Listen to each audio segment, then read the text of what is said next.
Kuha yan sa Rizal Avenue sa Blumentritt sa Maynila pasado alas 9 kagabi. Malayo pa lang matatanaw na ang isang puting SUV na mabilis ang takbo.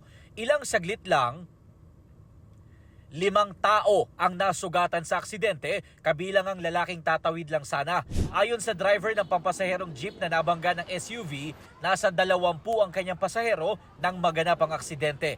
Pero makikita na sa lakas ng impact, wasak ang harapan ng SUV at nayupi naman ang likuran ng jeep. Ayon naman sa barangay, dumating ang rescue team na nagbigay ng atensyong medikal sa mga biktima. Minamaneho raw ng isang foreign national ang SUV. Napagalaman din ng barangay na bago ang aksidente, una nang bumangga ang SUV sa Center Island na sakop ng katabing barangay. Nakuhanan na ang nagmamadaling SUV sa bahagi ng Rizal Avenue, corner Cavite Street na muntik pang bumangga sa isang lalaking naglalakad. Dinala na sa Manila District Traffic Enforcement Unit ang driver ng SUV para sa investigasyon.